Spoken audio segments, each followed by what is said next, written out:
तो जैसा कि आप सभी लोगों को पता है कि फिजिक्स विषय के पेपर में आप सभी लोगों को बहुत ज़्यादा गैपिंग नहीं मिल रही है, एक दिन की गैपिंग मिल रही है। उसमें आप सभी लोगों को हम मॉडल पेपर सॉल्व कराएंगे और इधर मैथ विषय के पेपर में बहुत ज़्यादा गैपिंग मिल रही है, इसलिए आप सभी लोगों को हम फिजिक्स विषय की क्लासें भी प्रोवाइड कर रहे हैं। और जो विद्यार्थी इस समय क्लासें फिजिक्स की कर रहे हैं उनको जो है देख लेना, फिजिक्स विषय का पेपर आसान लगने वाला है, क्योंकि फिजिक्स विषय के पेपर में सबसे मेन होता है न्यूमेरिकल और डेरिवेशन।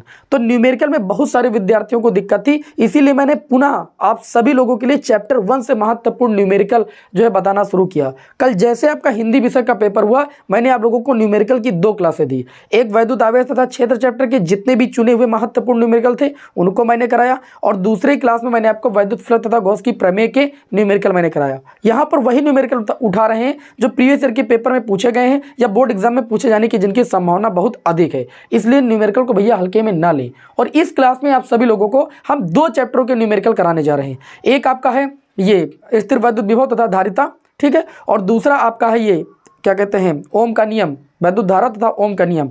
इन दोनों चैप्टर के जितने महत्वपूर्ण न्यूमेरिकल है वो अभी के अभी इसी क्लास में हम डिस्कस करेंगे, और यहां से पक्का है न्यूमेरिकल आना है, ठीक है। तो एकदम सीरियस हो जाइए और क्लास को अंत तक कीजिएगा। तो चलिए, आप सभी को पता है कि हम समय बिल्कुल लॉस नहीं करते हैं और अपनी क्लास को हम स्टार्ट करते हैं। तो पहला प्रश्न है कि एक गोलाकार चालक की त्रिज्या 9 सेंटीमीटर है। आप लोगों को मैंने विलगित गोली चालक की धारिता का सूत्र निकाल के बताया था, C बराबर 4πε0 K इंटू में R, जहां R होती है विलगित गोली चालक की त्रिज्या, ठीक है। तो इन्होंने गोलाकार चालक की त्रिज्या दे रखी 9 सेंटीमीटर, इसकी धारिता तथा इस पर आवेश की गणना करना है। सबसे पहले इन्होंने धारिता की बात कही और विभव 1000 वोल्ट हो जाए, इन्हें विभव का मान भी दिया है। तो क्वेश्चन नंबर 1 है, इसमें बताया जा रहा है सबसे पहले विलगित गोली चालक की जो त्रिज्या है जिसको हम कैपिटल R से लिखेंगे वो हमारी 9 सेंटीमीटर है। हम सेंटीमीटर को किस में बदल देंगे, मीटर में, तो 9 × 10 की घात -2 मीटर हो जाएगा। क्लियर। अच्छा, आगे क्या दिया गया, आगे ये दिया गया कि इसकी धारिता निकालिए। तो आपको पता है कि विलगित गोली चालक की धारिता निकालने के लिए सूत्र होता है 4πε0 इंटू में R, ठीक है। तो C बराबर 4πε0, जिस तरीके से आप जानते हो कि 1/4πε0 की वैल्यू 9 × 10 की पावर 9 होती है। 4πε0 को अगर उधर लेकर चले आए और इस संख्या को इधर ले आए तो 1/9 × 10 की पावर 9 बराबर कितना हो जाएगा, 4πε0 हो जाएगा कि नहीं। तो इसका मतलब ये कि 4πε0 की वैल्यू जो हो जाएगी वो 1/9 × 10 की पावर 9 हो जाएगी, गुणे में त्रिज्या का मान है 9 × 10 की पावर -2। C बराबर देखिए 9 से 9 कैंसिल हो जाएगा, 10 की पावर 9 ऊपर आएगा तो 10 की पावर -9 हो जाएगा, और 10 की पावर -2 पहले से, तो 10 की पावर -11 फैरेड हो जाएगा। धारिता का मात्रक क्या होता है, फैरेड होता है। तो धारिता आ गई। अब इन्होंने कहा कि अगर विभवांतर हमारा 1000 वोल्ट हो, ठीक, तो आवेश की गणना करना है, ठीक है। यदि कहा गया कि V बराबर हमारा 1000 वोल्ट हो तो आप ये बताइए कि आवेश का मान क्या होगा। आप जानते हो C बराबर होता है Q/V, होता है कि नहीं, धारिता के सूत्र से पढ़ा है, C बराबर Q/V। अगर हमें यहाँ पर आवेश का मान निकालना है तो Q बराबर सूत्र आ जाएगा CV, कैंची गुणा कर लेंगे भैया, Q एक कम Q बराबर CV, वैल्यू रखेंगे भाई, है ना, वैल्यू रखेंगे। तो Q बराबर C की अगर बात करें तो C का मान आपको दिया गया है 10 की घात -11, और V की अगर बात करें तो 1000 का मतलब 10 की पावर 3, यानी जो आवेश का मान हो जाएगा 10 की पावर -11 से 3 जाएगा -8। आवेश का मात्रक होता है कूलाम, ठीक है। इस प्रश्न में 2 चीज़ें पूछी गई थी और दोनों चीज़ें बहुत ही आसान तरीके से आ चुकी हैं, और उम्मीद है कि आप सभी लोगों को पहला न्यूमेरिकल अच्छा लगा होगा, 2020 बोर्ड एग्जाम में पूछा गया है। नेक्स्ट क्वेश्चन होगा आज की क्लास का क्वेश्चन नंबर 2। क्वेश्चन नंबर 2 है कि 2 आवेशित क्षैतिज प्लेटें जिनके बीच की दूरी 2 सेंटीमीटर है। प्लेटों के बीच की दूरी को हम स्मॉल d से लिखते हैं और वो आपको दिया गया है 2 सेंटीमीटर, मतलब 2 सेंटीमीटर को मीटर में बदलेंगे, 2 × 10 की घात -2 मीटर। क्वेश्चन में दम है भैया, हल्का क्वेश्चन नहीं है और ना हल्के में लीजिएगा। अगर मैंने 5 क्वेश्चन उठाए हैं तो 5 जबरदस्त क्वेश्चन है आपके बोर्ड एग्जाम की दृष्टि से। आगे इन्होंने कहा कि बीच 4 × 10 की घात -13 किलोग्राम भार, मतलब हम कह सकते हैं कि जो द्रव्यमान दिया गया है वो 4 × 10 की घात -13 किलोग्राम दिया गया है, ये द्रव्यमान है आपका। आगे इन्होंने कहा है तथा 2.4 × 10 की घात -18 कूलाम आवेश का एक कण स्थिर अवस्था में लटका है। अगर आवेश का कोई कण स्थिर अवस्था में लटका है इसका मतलब वो संतुलन की स्थिति में है। तो यहाँ पर पहले आवेश का मान लिख लेते हैं। क्यों बराबर आपको दिया गया है 2.4 गुणे 10 की घात माइनस का 18 कूलम का एक कण स्थिर अवस्था में लटका है। प्लेटों के बीच विभवांतर यानी v की गणना करना है आपको, और g का मान आपको कितना रखना है, g का मान आपको 10 मीटर पर सेकंड स्क्वायर रखना है। 9.8 होता है तो आपको 10 मीटर पर सेकंड स्क्वायर रखना है। आपको पता है मैंने कहा था कि किसी वैद्युत क्षेत्र में कोई आवेशित कण है या कोई बूंद है अगर वो स्थिर अवस्था में लटकी है तो इसका मतलब ये है, देखिए अगर वो लटकी है तो उस पर एक बल कार्य करेगा वैद्युत क्षेत्र के कारण, नहीं वैद्युत क्षेत्र एफ बराबर क्या होता है, आपने वैद्युत क्षेत्र की तीव्रता की परिभाषा से पढ़ा ई बराबर एफ अपान कितना भाई, क्यों पढ़ा है कि नहीं पढ़ा है, तो यहाँ पर एफ बराबर ई क्यों आ जाएगा, ये वैद्युत क्षेत्र के कारण लगने वाला बल होगा और उस पर एक बल उसके द्रव्यमान के कारण कार्य करेगा जिसको हम गुरुत्वाकर्षण बल बोलते हैं, एफ बराबर एम जी। और ये दोनों बल आपस में इक्वल होंगे, परिमाण में बराबर बल लगा रहे हैं, तभी वो बूंद जो है या जो आवेशित कण वो संतुलन की स्थिति में लटका हुआ है। अगर एक बल का मान ज़्यादा हो गया तो बूंद गिर जाएगी, डिसबैलेंस हो जाएगी, मतलब अनबैलेंस्ड हो जाएगी, असंतुलित हो जाएगी। इसका मतलब यहाँ पर ये है संतुलन की स्थिति में हम क्या जानते हैं, संतुलन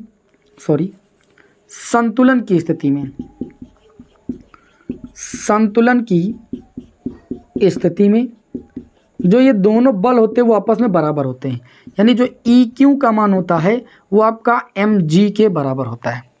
अब चूंकि यहाँ पर विभवांतर दिया गया है तो विभव परिवर्तन और वैद्युत क्षेत्र की तीव्रता में संबंध पढ़ा है, E बराबर होता है V अपान D, होता है कि नहीं होता है, तो E के स्थान पर लिख लेंगे V अपान में D और N2 में Q आपका हाई है बराबर mg। मान किसका निकालना ये बताइए, मान हमें निकालना है यहाँ पर V का, V को रोक लेंगे बाकी को पक्षांतर कर देंगे, तो ये आपका हो जाएगा V बराबर उधर mg आपका पहले से है, D उधर जाएगा मल्टीप्लाई में और बटे में आ जाए तो क्यों आ जाएगा बटे में, क्योंकि ये गुणे में, तो V बराबर m द्रव्यमान की बात करें तो 4 गुणे 10 की घात माइनस 13 है कि नहीं किलोग्राम, और अगर G की बात करें तो G का मान 10 रखना है। D प्लेटों के बीच की डिस्टेंस की बात करें तो 2 गुणे 10 की घात माइनस 2, 2 गुणे 10 की घात माइनस 2 बटे में आ जाएंगे। आवेश की बात करें तो 2.4 गुणे 10 की घात माइनस 18। क्लियर हुई बात, चलिए इसे सॉल्व कर लेते हैं ना।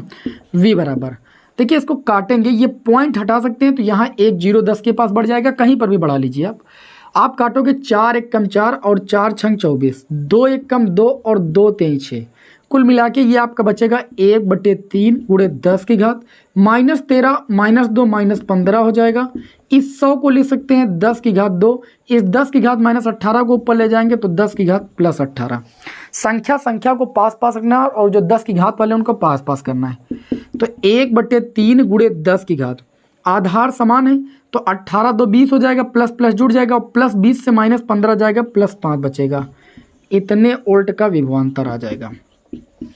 1/3 गुणे 10 की घात 5 वोल्ट का विभवांतर आ जाएगा। कोई समस्या भाई, कोई समस्या नहीं, पॉइंट में इसे आप बदल सकते हो। स्क्रीनशॉट लेना भैया ले लीजिए भाई जल्दी से। नेक्स्ट क्वेश्चन की ओर बढ़ते हैं। हमारा अगला जो क्वेश्चन होगा वो क्वेश्चन नंबर हमारा 3 है, ठीक है ना। अगला जो क्वेश्चन है वो हमारा क्वेश्चन नंबर 3 है, इसको भी देख लेते हैं। ठीक, बहुत ही जबरदस्त मैंने क्वेश्चन उठाए हैं। ठीक, एग्जाम में ऐसे प्रश्न आपसे पूछे जाते हैं, ऐसा नहीं कि डायरेक्ट सूत्र लगाइए काम हो गया, सूत्र में भी आपको परिवर्तन करना पड़ेगा, ठीक है, सवाल को लगाने के लिए। तो न्यूमेरिकल लगाने का सबसे बेस्ट तरीका ये है कि सबसे पहले आप ये देखिए कि न्यूमेरिकल में दिया क्या क्या गया है, उस हिसाब से आप दिमाग लगाइए, ठीक है, तब जाके क्वेश्चन सॉल्व होगा। और ये आपकी प्रैक्टिस पर निर्भर करता है, इसीलिए कहते हैं कि जो मैं क्रम्स क्लास से आपको प्रोवाइड कर रहा हूँ सबसे पहले उनको आप कवर कर लीजिए। आज की क्लास का न्यूमेरिकल नंबर 3, इसमें बताया जा रहा है कि एक समांतर प्लेट संधारित्र की प्रत्येक प्लेट का क्षेत्रफल 100 सेंटीमीटर स्क्वायर है। ए बराबर 100 का मतलब 10⁻2 सेंटीमीटर स्क्वायर, इसको मीटर में बदलिए। ए बराबर 10 की घात 2, 1 सेंटीमीटर में 10 की घात माइनस 2 मीटर होते हैं, चूंकि सेंटीमीटर स्क्वायर है तो 10 की घात माइनस 4 मीटर स्क्वायर लिखा जा सकता है, या इसे 10 की घात माइनस 2 मीटर स्क्वायर लिखा जा सकता है। 4 से आपका 2 जाएगा, माइनस 2 बचेगा। आगे बात करें, तथा दोनों प्लेटों के बीच वैद्युत क्षेत्र की तीव्रता दी गई। वैद्युत क्षेत्र की तीव्रता को हम ई से लिखते हैं, ई बराबर 100 न्यूटन पर कूलाम दिया गया है आपको। प्लेट पर कितना आवेश है, मतलब आपको आवेश की वैल्यू निकालना है। साथ ही में ये दिया गया कि निर्वात की जो वैद्युतशीलता है वो तो आप सभी को पता है 8.85 गुणे 10 की घात -12 कूलाम स्क्वायर पर न्यूटन मीटर स्क्वायर है ना, यही तो सूत्र होता है। अब आपसे प्रश्न में पूछा गया है आवेश की गणना कीजिए। आपने पढ़ा है Q बराबर CV, अभी मैंने आपको बताया। अच्छा, धारिता का मान दिया नहीं गया, लेकिन हमने धारिता का सूत्र पढ़ा है A एप्सिलॉन नॉट अपॉन में D होता है कि नहीं होता है, इनटू में कितना V है, तो हमको V का मान नहीं दिया गया बल्कि E का मान दिया गया है। हमने विभव प्रवणता और वैद्युत क्षेत्र की तीव्रता में संबंध पढ़ा है E बराबर V अपॉन D। कैंची गुणा करेंगे तो V बराबर बताओ ED हो जाएगा कि नहीं हो जाएगा। तो जैसे V का मान नहीं दिया गया है तो E का मान तो दिया गया है A एप्सिलॉन नॉट अपॉन में D, और गुणे में V के स्थान पर ले सकते हैं E इंटू D। D से D कैंसिल, क्योंकि हमें D भी यहाँ पर नहीं दिया गया है, तो Q बराबर आ जाएगा A एप्सिलॉन नॉट इंटू में E। नया सूत्र बताइए बना कि नहीं बना। ठीक, इस चैप्टर को पढ़ा होगा तो ऐसा सूत्र नहीं बनाया होगा, लेकिन इस न्यूमेरिकल में बनाना पड़ा कि नहीं पड़ा। हमने कहा ना कि स्पेशल क्वेश्चन हमने आपके समक्ष लिए हैं, और ये बोर्ड एग्जाम में भैया पूछे गए, 2019 बोर्ड एग्जाम में आ चुके हैं। बस ऐसे प्रश्न आपके एग्जाम में आते हैं, ऐसी उम्मीद करके आप पढ़ाई कीजिए। तो Q बराबर, अगर हम बात करें A की वैल्यू आपको दी गई 10 की घात -2। बात करें एप्सिलॉन नॉट की वैल्यू आप सभी को पता है 8.85 गुणे 10 की घात -12। और बात करें इनटू में E वैद्युत क्षेत्र की तीव्रता 100 न्यूटन पर कूलाम, यानी 10 की पावर 2। 100 का मतलब 10 की पावर 2 ही तो होता है। सॉल्व कीजिए आप। Q बराबर आ जाएगा 8.85 गुणे 10 की घात -12, -2 -14, -14 से 2 जाएगा -12 बचेगा। Q बराबर इतना ही आ जाएगा 8.85 गुणे 10 की घात -12 आवेश का मात्रक कूलाम। बताइए कोई समस्या? कोई समस्या नहीं। एक अगला क्वेश्चन लिया आप सभी के समय, क्वेश्चन नंबर 4। बहुत ही मस्त क्वेश्चन, बहुत ही प्यारा, 2019 बोर्ड एग्जाम में पूछा गया। 3 माइक्रो कूलाम का एक बिंदु आवेश XY निर्देश तंत्र के मूल बिंदु पर स्थित है। आपने पढ़ा है निर्देशांक ज्यामिति में X और YH पढ़ा है। ये X अक्ष होती है, ये Y अक्ष होती है, ये इसका मूल बिंदु होता है, ओरिजिन पॉइंट होता है। ठीक है, जिसको हम 0,0 बोलते हैं। अब इन्होंने कहा कि इस पर एक आवेश स्थित है जो कि 3 माइक्रो कूलाम का, मतलब जो आवेश है वो 3 माइक्रो कूलाम का यहाँ पर। अब कहा गया कि बिंदु एक है A 5A,0। अगर एक बिंदु A है जिसका मान 5A,0 है, इसका मतलब X अक्ष पर डिस्टेंस आपको चलनी है 5A, लेकिन Y अक्ष पर आपको क्या क्या चलना है, 0 चलना, मतलब चलना ही नहीं। तो ये एक पॉइंट है A, ठीक है, इस आवेश से 5A,0। X अक्ष पर 5A दूरी हमने तय कर ली है, ठीक, लेकिन Y अक्ष पर हमें कुछ नहीं चलना है, इसका मतलब ये। दूसरा पॉइंट दिया गया बिंदु -3A,4A। -3A का मतलब माइनस दूरी दी, मतलब X अक्ष की ऋण दिशा में सबसे पहले आपको -3A की दूरी तय करना है, मतलब ये दूरी आपको -3A तय करना है। फिर देखिए B पॉइंट दिया गया, मैं लिख लेता हूँ -3A, कितना दिया गया है 4A, और Y अक्ष की दिशा में आपको 4A दूरी तय करना है, क्योंकि ये Y अक्ष का निर्देशांक है, तो Y अक्ष की धन दिशा में तय करना है, इसलिए ऊपर चढ़ेंगे तो ये पॉइंट हो जाएगा। तो इससे जब इधर लाइन खींचेंगे पट्टी से, इसको इधर लाइन खींचेंगे तो यहाँ पर एक पॉइंट मिलेगा, इस पॉइंट को B नाम देंगे और इसका नाम हो जाएगा, बिंदु का नाम हो जाएगा 3A, 4A। ठीक, अब यहाँ पर आप ध्यान दीजिएगा, इन्होंने कहा क्या है, इन्होंने कहा कि मध्य विभवांतर निकाले। कहने का सीधा मतलब ये है कि आप इस आवेश के कारण इस पर विभवांतर निकालिए, इस आवेश के कारण इस पर विभवांतर निकालिए। तो अगर इस आवेश के कारण इस पर विभवांतर निकालना, विभवांतर निकालोगे तभी तो, देखिए विभव निकालोगे, इस आवेश के कारण इस पर विभव बिंदु A पर, और इस आवेश के कारण इस बिंदु B पर विभव, और इनके बीच का अंतर, इन डिफरेंस निकालना है, पोटेंशियल डिफरेंस है ना। तो हम क्या करेंगे, हमको ये डिस्टेंस चाहिए, अगर इस आवेश के कारण इस पर विभव निकालना है और इस आवेश के कारण इस पर विभव निकालना, तो ये डिस्टेंस चाहिए। तो ये डिस्टेंस तो हमें पता है 5 पे, ये डिस्टेंस नहीं पता है। तो देखो ये एक समकोण त्रिभुज बन गया, जिसमें आधार 3A माइनस का और लंब आपका 4A है, क्योंकि ये देखिए Y अक्ष की दिशा में चलेगी दूरी 4A। तो आप सभी लोग बता सकते हो कि जो कर्ण की वैल्यू होगी वो अंडर रूट लंब का स्क्वायर प्लस कर्ण का स्क्वायर, मतलब अंडर रूट 3A का स्क्वायर, ठीक है, -3A का स्क्वायर प्लस 4A का स्क्वायर होगा कि नहीं होगा।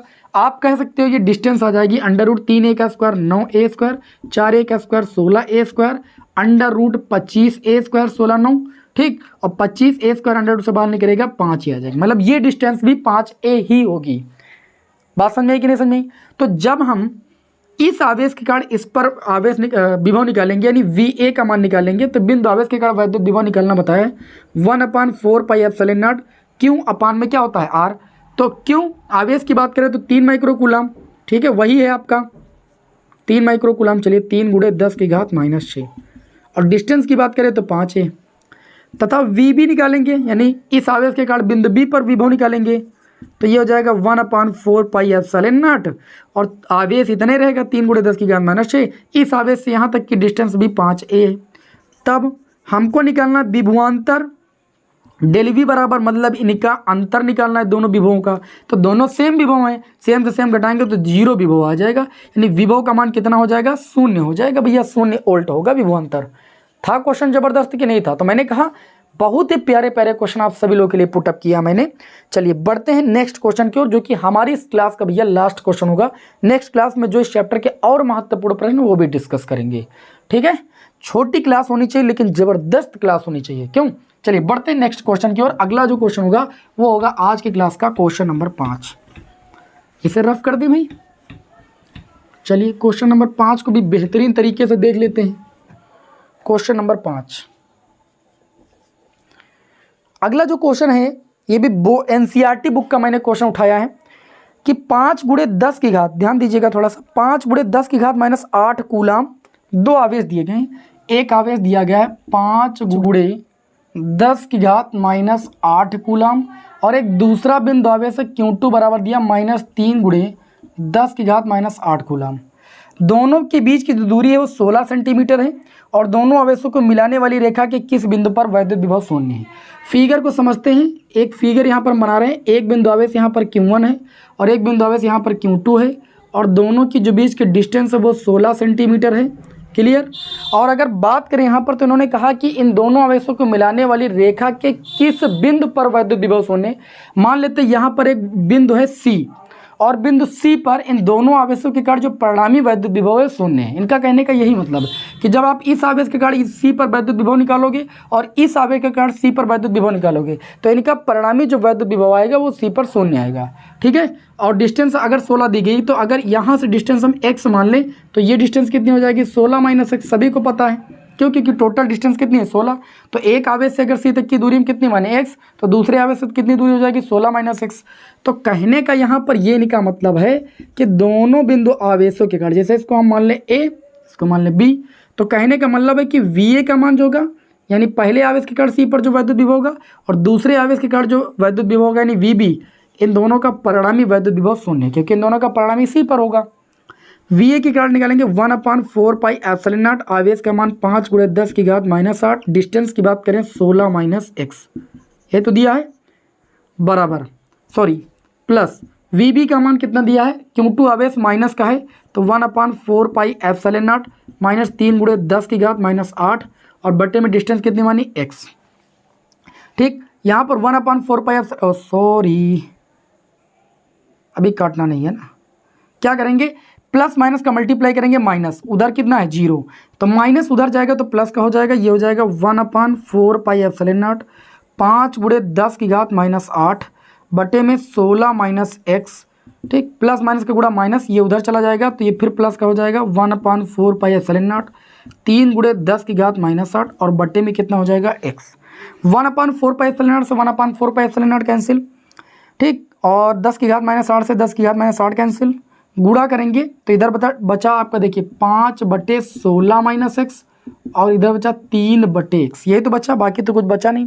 चलिए गुणा करते हैं, ये हो जाएगा 5x, कैंची गुणा करेंगे, और 16 × 48 और 3 × 1 3x, 3x इधर लाएंगे, 5x 3x इधर आएगा, प्लस का 3x बराबर कितना 48, 5 3 कितना हो जाएगा 8x, 8x बराबर 48, x बराबर 8 छंग 48, x की जो वैल्यू आ गई वो 6 सेंटीमीटर, मतलब -3 × 10 की घात -8 कूलाम के आवेश से 6 सेंटीमीटर की दूरी पर क्या होगा, वैद्युत विभव शून्य होगा। जबकि इस वाले आवेश से कितनी दूरी पर, 10 सेंटीमीटर की दूरी पर, ये डिस्टेंस 10 है, जबकि ये डिस्टेंस कितनी है आपकी, ये डिस्टेंस आपकी 6 सेंटीमीटर की दूरी है।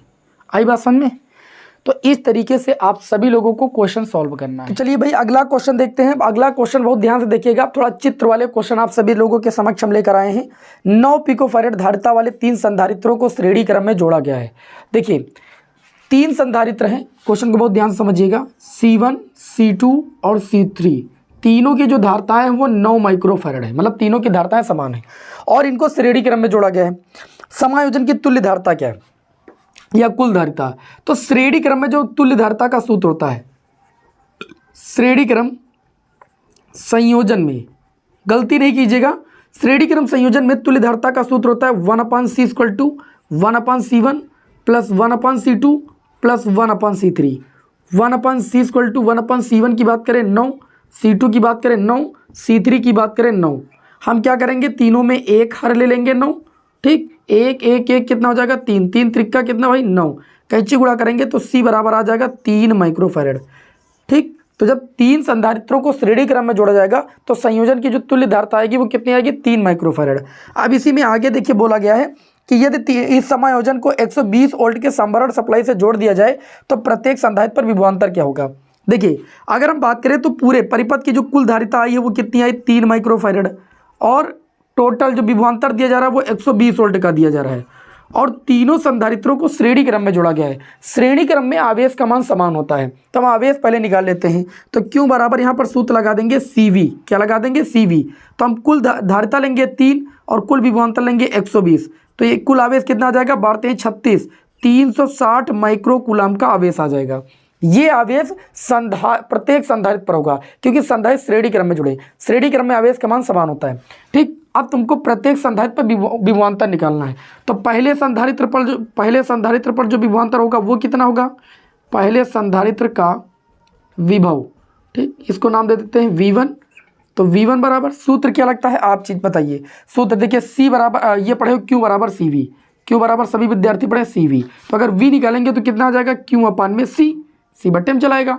अच्छा आवेश कितना है भाई, 360 माइक्रो कूलाम, ठीक है, माइक्रो में भी। और अगर धारिता की बात करें तो पहले संधारित्र की जो धारिता है वो 9 है, 9 से इसको काटेंगे, 9 चौक कितना आ जाएगा 36, 9 चौक 36 मतलब 40 वोल्ट आएगा। माइक्रो माइक्रो भैया कैंसिल हो जाएगा, ऊपर भी माइक्रो नीचे भी माइक्रो।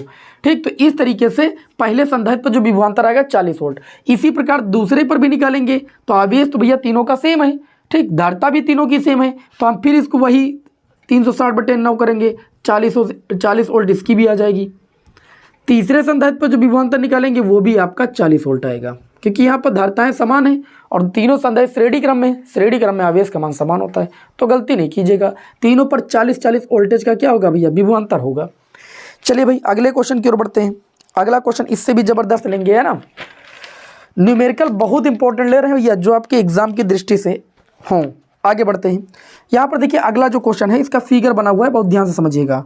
फिगर कुछ ऐसा बना हुआ है, फिगर हम बना देते हैं। यहाँ एक संधारित्र लगा, यहाँ पर लगा हुआ है और यहाँ पर लगा हुआ है, ठीक है। बहुत अच्छे से इस क्वेश्चन को समझिएगा क्योंकि इसमें कन्फ्यूजन बहुत ज़्यादा रहती है, कन्फ्यूजन ना होने पाए आपके अंदर, इस तरीके से क्लास को अंत तक कीजिए। ऐसा क्वेश्चन एग्जाम में आए तो आप कल ले जाएं भाई। यहाँ से देखिएगा, ये ऐसा कुछ परिपथ बना हुआ है और यहाँ पर एक संधारित्र लगा हुआ है। यहाँ पर 3 माइक्रोफैरेड और यहाँ पर 3 माइक्रोफैरेड का संधारित्र, यहाँ पर 8 माइक्रोफैरेड का संधारित्र, यहाँ पर 6 माइक्रोफैरेड का संधारित्र, यहाँ पर भी है 6 माइक्रोफैरेड का संधारित्र। यहाँ पर पॉइंट B है, यहाँ पर पॉइंट A। क्लियर। अब प्रश्न में पूछा क्या गया है, बहुत ध्यान से समझिएगा। प्रश्न में पूछा गया दिए गए परिपथ में बिंदुओं A व B के बीच तुल्य धारिता ज्ञात कीजिए। तुल्य धारिता ज्ञात करना है, दिखने में बहुत सिंपल है, ठीक, लेकिन इसमें करना बहुत कुछ है। अब क्या करना है बहुत ध्यान से समझिएगा, तो थोड़ा रफ कर देते हैं। इस क्वेश्चन को थोड़ा सा आपको क्या करना पड़ेगा, समझना पड़ेगा। ये एक संतुलित वी डिस्टेंस है। देखिए ए से चला गया, यहाँ पर आया, तो हम इसको थोड़ा सा बनाते हैं। हम ए पॉइंट से चले, ए पॉइंट से यहाँ तक आए और यहाँ से यहाँ तक गए, तो बीच में कितने माइक्रोफैराड का संधारित्र लगा, 3। तो यहाँ पर बहुत ध्यान से समझिएगा, हम क्या कर रहे हैं, पहले जो है इस तरीके से चल रहे हैं। ए पॉइंट सही से चले, यहाँ ए पॉइंट था, ए से यहाँ तक आ गए। यहाँ से यहाँ तक जाने के लिए हमको बीच में 3 माइक्रोफैराड का संधारित्र लगाना पड़ेगा, क्योंकि यहाँ से यहाँ के बीच में आपका 3 माइक्रोफैराड का संधारित्र। फिर यहाँ से यहाँ तक चले, यहाँ से यहाँ तक आए, तो हमको बीच में कितने माइक्रोफैराड का संधारित्र लगाना पड़ेगा, 6। यहाँ तक आ गए, फिर यहाँ से बी तक जाएंगे। इसी फिगर को थोड़ा बदलना है बस, जिससे आपको थोड़ा समझ में आए। फिर देखिएगा यहाँ से चलेंगे और यहाँ पर आ जाएंगे और बीच में हमको फिर एक संधारित्र लगाना पड़ेगा। क्लियर। और फिर यहाँ से हम चलेंगे यहाँ पर, तो बीच में फिर एक 3 माइक्रोफैराड का संधारित्र लगाना पड़ेगा और ये कनेक्ट हो जाएगा। तो यहाँ हो गया 3 माइक्रोफैराड का संधारित्र और यहाँ पर हो गया 6 माइक्रोफैराड का संधारित्र, क्योंकि यहाँ से यहाँ तक आया तो 6 माइक्रोफैराड का था। अब ये बीच में जो है ये मतलब इसी फिगर को ऐसे बना सकते हैं, ये 8 माइक्रोफैराड का संधारित्र। ठीक, इसी फिगर को हमने ऐसे बना दिया। ये संतुलित विश्लेषण सेतु है। क्यों? देखो C1/C2 बराबर C3/C4। देखो 3/3, 3 से 3 कैंसिल, 6/6, 1:1।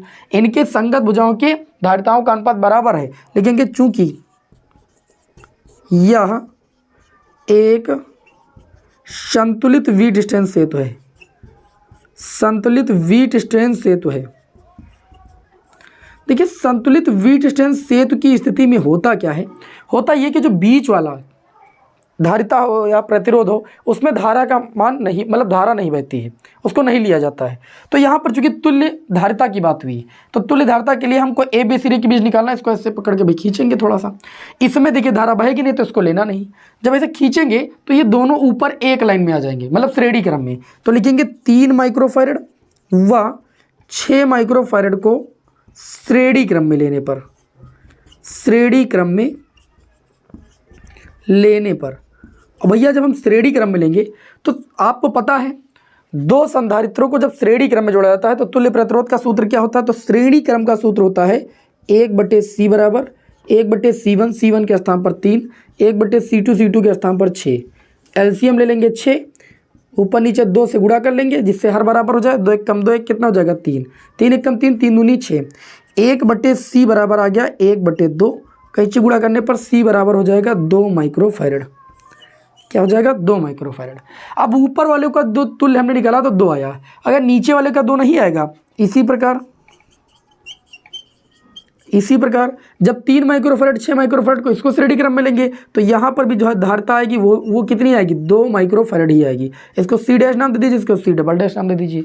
अब थोड़ा सा हल्का दिमाग लगाइएगा, ठीक है, ज़्यादा दिमाग नहीं लगाना है, हल्का सा दिमाग लगाइएगा। मैं क्या कहना चाहता हूँ, आपको पूरा तुल्य धारिता निकालनी थी, तो हम करेंगे क्या, उन दोनों का तुल्य धारिता कितनी है? 2, नीचे वाले की 2। अब ये ऊपर नीचे हो जाएंगे दोनों श्रेणी क्रम में, तो लिखेंगे नाउ 2 माइक्रोफैराड व 2 माइक्रोफैराड को किस क्रम में लेने पर भाई? समांतर क्रम में लेने पर, समांतर क्रम में लेने पर। क्यों? क्योंकि अब ऊपर नीचे हो गए ना दोनों। तो चलिए समांतर क्रम का सूत्र क्या होता है? C बराबर C1 C' हो गया, C2 C'। C बराबर C1 की वैल्यू 2, C2 की वैल्यू भी 2, तो 2 + 2 बराबर कितना हो जाएगा? 4 माइक्रोफैराड। ये आपके इस क्वेश्चन का आंसर हो जाएगा। बताइए आप सभी लोगों को क्वेश्चन समझ में आया कि नहीं समझ में आया? भैया अच्छे से समझ में आ गया होगा, ठीक है, हमें उम्मीद है अगर आप क्लास में कंटिन्यू बने तो आपको हर एक क्वेश्चन समझ में आएगा। चलिए अब हम बढ़ते हैं एक और मस्त क्वेश्चन की ओर। बोर्ड एग्जाम में ये भी पूछा गया है और इसमें कन्फ्यूजन बहुत ज़्यादा बन जाती है, ठीक है, विद्यार्थी लोग गलती कर देते हैं, तो गलती नहीं करना भाई। चलिए बढ़ते हैं अगले क्वेश्चन की ओर। न्यूमेरिकल पर न्यूमेरिकल, जितने मोस्ट इंपॉर्टेंट न्यूमेरिकल हैं वो सारे हम सॉल्व कराएंगे, आपको टेंशन लेने की कोई ज़रूरत ही नहीं है आपको। तो यहाँ पर देखिए आगे दिया गया है कि एक समांतर प्लेट संधारित्र की प्रत्येक प्लेट का क्षेत्रफल जो है 40 सेंटीमीटर स्क्वायर है, ठीक है। प्रत्येक प्लेट का जो क्षेत्रफल A बराबर दिया है वो 40 सेंटीमीटर स्क्वायर दिया है। 40, 1 सेंटीमीटर बराबर 10 की घात -2 स्क्वायर कर देंगे, क्या 10 की घात -2 मीटर, अब ये मीटर स्क्वायर में हो जाएगा। तो A बराबर हो जाएगा 40 × 10 की घात -4 और ये आपका हो जाएगा मीटर स्क्वायर। आगे अगर बात करें तो दोनों प्लेटों के बीच वैद्युत क्षेत्र की तीव्रता दी है, बस यही चीज़ समझना है आपको। वैद्युत क्षेत्र की जो तीव्रता दी है वो आपको दी है 50 न्यूटन प्रति कूलम। कितनी दी है? 50 न्यूटन प्रति कूलम। प्रत्येक प्लेट पर आवेश की गणना करना है। प्रत्येक प्लेट पर क्या गणना करना है? आवेश। आप सभी लोगों ने समांतर प्लेट संधारित्र की धारिता पढ़ी है, वी नो दैट। क्या पढ़ी आप लोगों ने? C बराबर होता है A/0/D। समांतर प्लेट संधारित्र की जो धारिता होती है वो A/0/D होती है। तथा आप सभी लोगों ने Q बराबर CV पढ़ा है कि नहीं पढ़ा है? ठीक है। सी का मान रखने पर अगर यहाँ पर हम सी का मान रख दें, थोड़ा समझिएगा इसको, वैद्युत क्षेत्र की तीव्रता के पदों में पहले फार्मूला बनाना पड़ेगा। सी का मान रखने पर, जब यहाँ पर सी का मान रखेंगे तो ये क्यों बराबर, सी का मान रखेंगे A epsilon not by D और गुणे में कितना हो जाएगा वी, तो ये हो जाएगा ए एप्सिलॉन नॉट गुणे वी बाई डी, वी बटे में कितना हो जाएगा डी हो जाएगा। ठीक, अब आप जानते हो, ये भी जानते हो कि जो वैद्युत क्षेत्र की तीव्रता होती है वो v बटे डी के बराबर होती है कि नहीं होती, होती भाई। तो इसको हम ऐसे लिख सकते हैं, क्या लिख सकते हैं इसको, Q बराबर, हमको आवेश ही तो निकालना है, Q बराबर ए एप्सिलॉन नॉट इंटू में v अपन डी के स्थान पर क्या लिख सकते हैं E, क्योंकि हमको यहाँ पर E दिया गया है ना, E और A दिया गया है, तो आवेश निकालने के लिए हमको E और A के पदों में फार्मूला लाना पड़ेगा, तो ये फार्मूला होता है Q बराबर A की अगर बात करें तो A की वैल्यू कितनी भाई, क्षेत्रफल कितना है 40 गुणे 10 की घात -4, एप्सिलॉन नॉट के लिए सभी को आती है 8.85 गुणे 10 की घात -12। वैद्युत क्षेत्र की तीव्रता की बात करें तो वैद्युत क्षेत्र की तीव्रता कितनी 50 न्यूटन प्रति कूलम। अब बाकी काम आपका केवल मल्टीप्लाई करना है बस। देखिए पहले 5 और 4 का मल्टीप्लाई कीजिए, 5 और 20, 1 और 2 जीरो का मल्टीप्लाई 2 जीरो, और गुणे में आपका हो गया 8.85 गुणे में 10 की घात -12 -4 कितना हो जाएगा -16। ये आवेश आएगा, इसको मल्टीप्लाई करना है बस, मल्टीप्लाई कर लेना कूलम में। अगर किसी विद्यार्थी को कोई समस्या हो तो बताएं, बहुत आसान तरीके से मैंने इस न्यूमेरिकल को यहाँ पर सॉल्व करा दिया। चलिए आगे बढ़ते हैं अगले न्यूमेरिकल की ओर। अगला जो न्यूमेरिकल है वो बहुत ही इंपॉर्टेंट है, इस चैप्टर का सबसे मोस्ट इंपॉर्टेंट न्यूमेरिकल है। ठीक है, उसके बाद फिर नेक्स्ट चैप्टर के भी न्यूमेरिकल कराने हैं।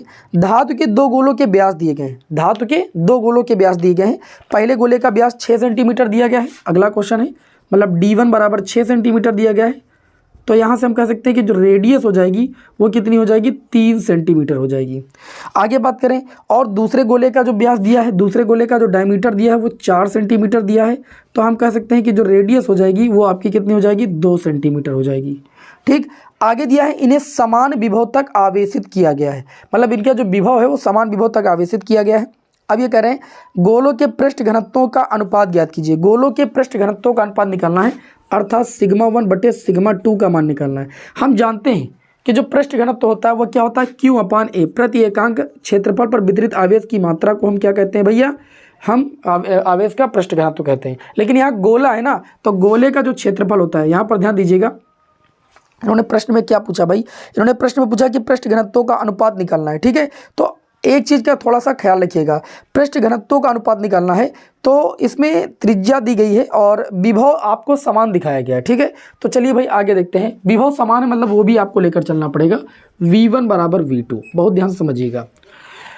आपको पता है कि विभव का सूत्र क्या होता है, गोले पर विभव होता है 1/4 पाई एप्सिलॉन नॉट Q1 बटे में क्या होता है R1।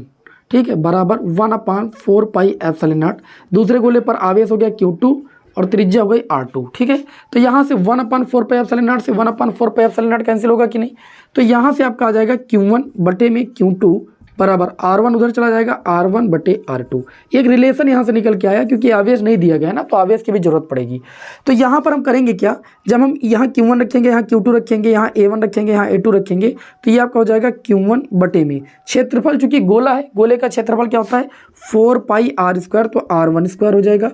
Q2 दूसरे गोले का क्षेत्रफल कितना हो जाएगा 4 पाई R2², 4 पाई से 4 पाई कैंसिल हो गया, σ1 बटे σ2 बराबर कितना हो जाएगा Q1 बटे में R1 का स्क्वायर, गुणे में R2 ऊपर चला जाएगा, R2 का स्क्वायर बटे में कितना हो जाएगा Q2। इसको ले सकते हैं Q1 बटे में Q2 और गुणे में आपका हो जाएगा R2 बटे R1 का होल स्क्वायर, क्योंकि इसके ऊपर भी स्क्वायर, इसके ऊपर भी स्क्वायर, तो होल स्क्वायर बना करके लिखा जा सकता है। ठीक है, ध्यान से समझिएगा। हमको यहाँ पर पृष्ठ घनत्वों का अनुपात चाहिए σ1 बटे σ2, σ1 बटे σ2 चाहिए, तो थोड़ा सा ध्यान दीजिएगा Q1 बटे Q2, क्योंकि आवेश की बात ही नहीं की गई, तो Q1 बटे Q2 है क्या पहले रिलेशन से, R1 बटे R2 है कि नहीं, तो इसको ऐसा लिख सकते हैं कि नहीं लिख सकते हैं, और गुणे में आपका R2 बटे R1 इसका होल स्क्वायर है, तो स्क्वायर लगा देंगे, एक R1 से एक R1 कैंसिल, एक R2 से एक R2 कैंसिल, तो σ1 बटे σ2 बराबर हो गया R2 एक बचा और नीचे बचा R1।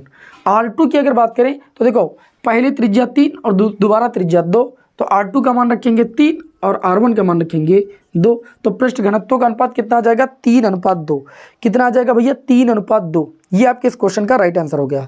पृष्ठ घनत्व का अनुपात क्या हो जाएगा 3:2। कुछ गड़बड़ हुआ भाई, हाँ गड़बड़ हुआ है, R2 का मान 2 है, R2 है ना ऊपर, R2 का मान 2 है और R1 का मान 3। चलिए सही कर लीजिएगा, ठीक है। जल्दबाजी बिल्कुल नहीं करना है न्यूमेरिकल में।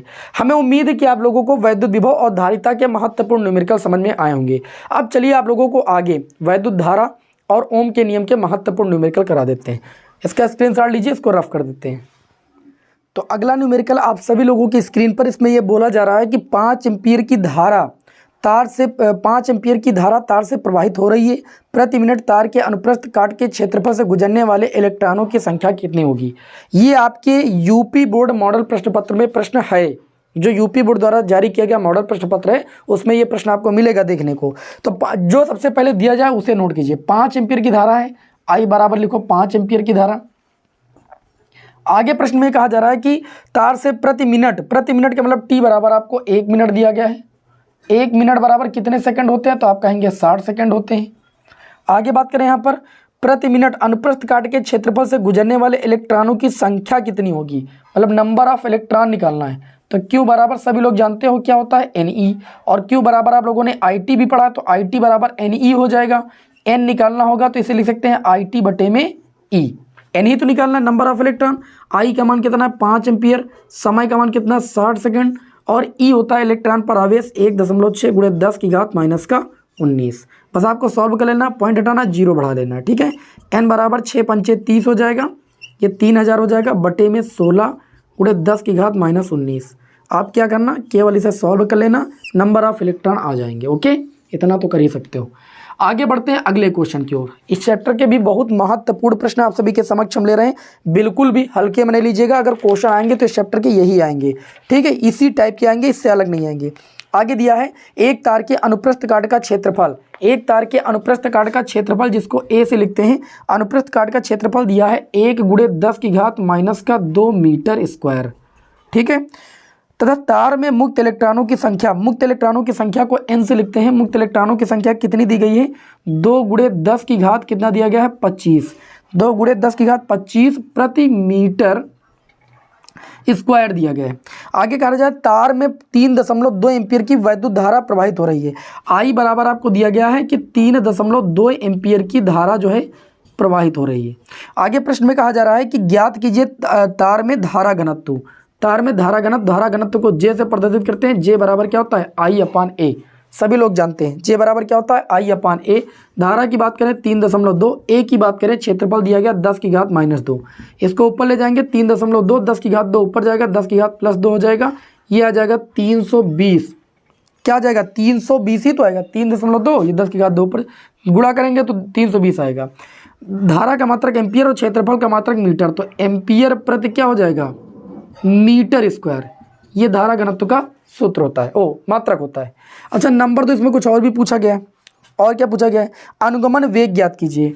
तो आप सभी लोगों ने एक सूत्र पढ़ा, अनुगमन वेग यानी ड्रिफ्ट वेलोसिटी आपको निकालना है। आप जानते हो I बराबर क्या होता है NEAVD, पढ़े हो कि नहीं पढ़े हो, तो यहीं से VD निकाल सकते हो। तो VD बराबर हो जाएगा I/NEA, बहुत आसान। I की वैल्यू कितनी है, तो आप कहेंगे 3.2 रख दीजिए, वैल्यू रख दीजिए, सॉल्व कर लीजिए। n की वैल्यू कितनी है 2 × 10 की पावर कितना भैया 25, E का मान 1.6 × 10 की घात -19। आगे बात करें A क्षेत्रफल है, क्षेत्रफल का मान कितना दिया 10 की घात -2। बस आप इसे सॉल्व कर लीजिए, अनुगमन वेग आएगा, और वेग किस में आता है मीटर प्रति सेकंड में, ठीक है। आपको यहाँ पर न्यूमेरिकल हम ज़्यादा से ज़्यादा कराना चाह रहे हैं, इसलिए आप थोड़ा सा कैलकुलेशन कर लीजिएगा। आगे बढ़ते हैं, अगला जो प्रश्न है वो बहुत ही शानदार प्रश्न है, और इसको बहुत ही ध्यान से देखिएगा। ये प्रश्न रिपीट होने की हमको आशंका है, हो सकता है रिपीट हो जाए, ऐसा प्रश्न एग्जाम में आता है, और आता है तो फिर पसीने छूट जाते हैं, ठीक है। अच्छे ओके, देखिएगा ध्यान से, बहुत अच्छे समझिएगा।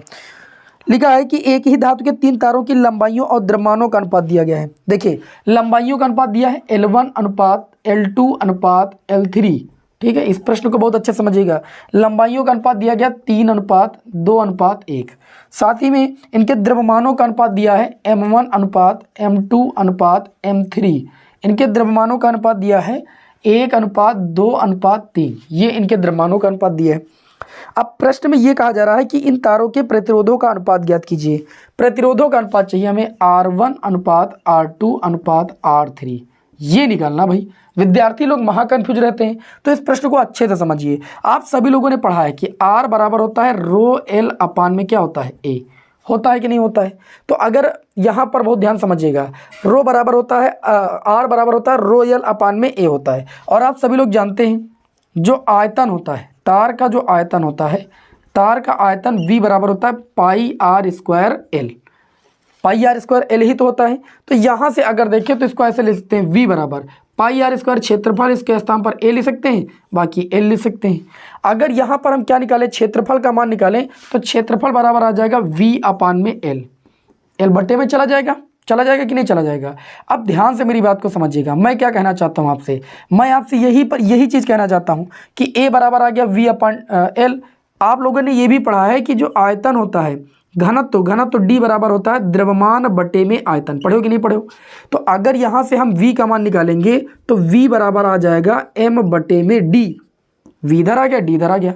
अब जहाँ पर V है इसके स्थान पर हम कितना लिख देंगे, m अपान में डी, तो m अपान डी एल हो जाएगा। क्षेत्रफल का मान कितना आ जाएगा, m अपान डी एल आ जाएगा कि नहीं। अब a का मान उठा करके यहाँ पर रखेंगे, तब R बराबर रो L है, L लिख देंगे बटे में डी एल, सॉरी कुछ गलती हुई क्या, ए के स्थान पर हमको कितना रखना है, ए के स्थान पर रखना है m अपान में डी एल, यही तो रखना है। तो ये आपका आ जाएगा रो एल ऊपर चला जाएगा एल स्क्वायर और बटे में डी और m, जहाँ डी है घनत्व तो डेंसिटी, ठीक है, रो है विशिष्ट प्रतिरोध, एल स्क्वायर लंबाई है, m द्रव्यमान है। अब देखिए यहाँ पर रिलेशन निकला है लंबाई और द्रव्यमान के पदों में, क्योंकि लंबाई और यहाँ पर द्रव्यमान का ही अनुपात दिया है। तो लिखेंगे यदि रो व डी नियत हो, तो हम देख रहे हैं कि किसी चालक तार का जो प्रतिरोध है वो क्या होता है कि एल स्क्वायर के समानुपाती और द्रव्यमान के व्युत्क्रमानुपाती होता है कि नहीं होता है। तो हम कह सकते हैं कि जो R1 अनुपात R2 अनुपात R3 होगा भैया, वो होगा L1 स्क्वायर बटे में M1 अनुपात L2 स्क्वायर बटे में M2 अनुपात L3 स्क्वायर अपान में M3, यही तो होगा R1 का मान। अब ध्यान दीजिएगा L1 की अगर बात करें तो L1 का मान है 3 का स्क्वायर बटे में, M1 की बात करें तो 1 अनुपात, L2 की बात करें 2 का स्क्वायर, M2 की बात करें तो आपका 2 है अनुपात, L3 की बात करें तो 1 का स्क्वायर बटे में M3 की बात करें तो M3 का मान 3 है। इस तरीके से यहाँ पर प्रतिरोधों का अनुपात आ जाएगा 9 अनुपात 2 से 2 कैंसिल अनुपात 2, यहाँ पर आ जाएगा 1/3, या इसको आप भाग कर लीजिए, 3 से गुणा कर लीजिए, ठीक है। तो 3 से गुणा करने पर 9 त्रिक 27 और 3 दूनी ये 6, और इसको 3 से गुणा करने पर ये केवल 1 बचेगा। तो प्रतिरोधों का जो अनुपात आ जाएगा R1 अनुपात R2 अनुपात R3, ये कितना आ जाएगा, ये आपका आ जाएगा 27 अनुपात 6 अनुपात 1। ज़बरदस्त क्वेश्चन ना रहा हो तब आप बताइए हमें, ठीक है। यहाँ पर जो मैंने क्वेश्चन लिए हैं बहुत ही चुनिंदा प्रश्न हैं। आगे बढ़ते हैं, अगला क्वेश्चन और एक ज़बरदस्त क्वेश्चन। एक तार का प्रतिरोध 8 ओम है, एक तार का जो प्रतिरोध है R बराबर वो कितना है, 8 ओम है। कितना भैया, 8 ओम है। आगे देखिए क्या बोला जा रहा है, इसे दोगुनी लंबाई तक खींचा जाता है। लंबाई तक कितना, दोगुनी लंबाई तक खींचा गया। नए तार का प्रतिरोध ज्ञात कीजिए। हालांकि इसका डायरेक्ट सूत्र होता है नए तार का प्रतिरोध बराबर n स्क्वायर गुणे में पुराने तार का प्रतिरोध, लेकिन फिर भी मैं आपको इसे समझाता हूँ कि होता कैसे है, क्योंकि एग्जाम में 1 नंबर में आ गया तब ऐसा कर पाओगे ना, अगर 2 नंबर में आ गया तो आपको करके दिखाना पड़ेगा। ध्यान से समझिएगा। तो आप सभी लोग जानते हैं जब हम किसी तार की लंबाई को बढ़ाते हैं, ठीक, तो उसके आयतन में तो कोई कमी करते नहीं, ठीक। तो हम कह सकते हैं कि जो आयतन होंगे, पहले आयतन जो होगा वॉल्यूम होगा और बढ़ाने के बाद जो वॉल्यूम होगा वो आपस में बराबर ही तो होगा। लंबाई मान ली बढ़ा दिया तो पहले आयतन क्षेत्रफल गुणे में लंबाई, और जब मैंने उसको बढ़ा दिया तो क्षेत्रफल में भी परिवर्तन हो गया और आयतन लंबाई में भी परिवर्तन हो गया। तो हम कह सकते हैं कि जो a बटे में a डैश की वैल्यू है वो l डैश बटे में l के बराबर है। l डैश परिवर्तित लंबाई है, लंबाई हो जाती है 2 गुनी 2l हो जाती है पहले की। l डैश क्या है, परिवर्तित लंबाई है ना, L क्या है, प्रारंभिक लंबाई। L डैश हो गई है 2 गुनी, तो 2 से इसको काटेंगे, ये आपका आ जाएगा 2। अर्थात हम कह सकते हैं कि a बटे a डैश का मान कितना होगा, 2 होगा, या L डैश बटे L का मान कितना होगा, 2 होगा। नाउ अब ध्यान दीजिएगा, प्रश्न में ये पूछा गया था कि जो नए तार का प्रतिरोध होगा, है ना, नए तार का प्रतिरोध होगा वो कितना होगा। हम जानते हैं R बराबर होता है रो यल बटे ए, ये पहले रहा होगा तार का प्रतिरोध, ठीक। अब जब परिवर्तित किया तब R डैश प्रतिरोध कब बदल गया, जब उसकी देखो विशिष्ट प्रतिरोध बदलेगा नहीं, जिस पदार्थ था पदार्थ वही है। लंबाई आपकी हो गई L डैश और क्षेत्रफल कितना हो गया A डैश। इसको हम समीकरण 1 मानेंगे, इसको समीकरण 2 मानेंगे। समीकरण 1 को 2 से भाग करेंगे, 1/2, तो हम देखिए क्या प्राप्त करेंगे। हम यहाँ पर प्राप्त करेंगे कि जो R बटे R डैश है भैया, R की वैल्यू कितनी है तो आप कहेंगे रो यल बटे में ए, R डैश की वैल्यू कितनी है रो L डैश बटे में A डैश, रो से रो कैंसिल, ये आपका आ जाएगा कितना भैया, बहुत ध्यान से समझिएगा, L बटे में A और नीचे वाला A डैश ऊपर चला जाएगा, बटे में L डैश हो जाएगा। आप मानते हैं इस बात को कि नहीं मानते हैं? जी बिल्कुल मानते हैं, यहाँ तक किसी विद्यार्थी को कोई दिक्कत नहीं। अब आगे आप लोगों को हम बताते हैं करना क्या है। देखिए जो पुराना तार था उसका प्रतिरोध 8 ओम था, ठीक है, और जब लंबाई दोगुनी कर दी गई है तो नए तार का प्रतिरोध निकालना है। तो यहाँ पर देखिए R बटे में R डैश नए तार का प्रतिरोध है, R क्या है पुराने तार का प्रतिरोध, ये हम लिख सकते हैं इसको A डैश बटे में A और गुणे में A डैश ऊपर बटे में A, L बटे में कितना L डैश। कोई समस्या? कोई समस्या नहीं।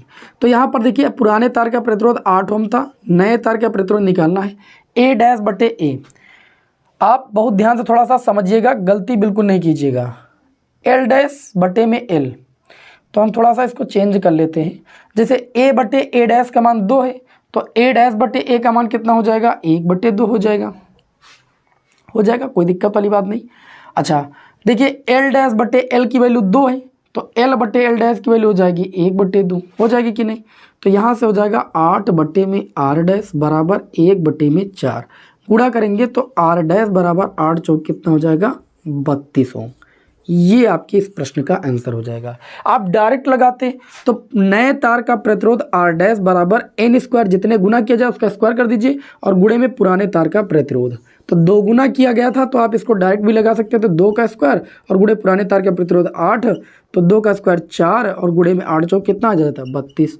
ये तरीका भी अपना सकते हैं, लेकिन जब 1 नंबर में पूछा जाए तो ये कीजिए, 2 नंबर में पूछा जाए तो आपको ये पूरा स्टेप लगाना पड़ेगा और इसे समझ लेंगे तो ज़्यादा ही बेटर रहेगा आपके लिए। चलिए भाई अगले न्यूमेरिकल की ओर बढ़ते हैं। तो अगला जो न्यूमेरिकल है वो बोला गया है कि समान लंबाई के तांबे के तारों के व्यासों का अनुपात 1:2 है, उनके प्रतिरोधों का अनुपात क्या होगा। बढ़िया क्वेश्चन है ये भी, इसे रफ कर देते हैं यहाँ पर।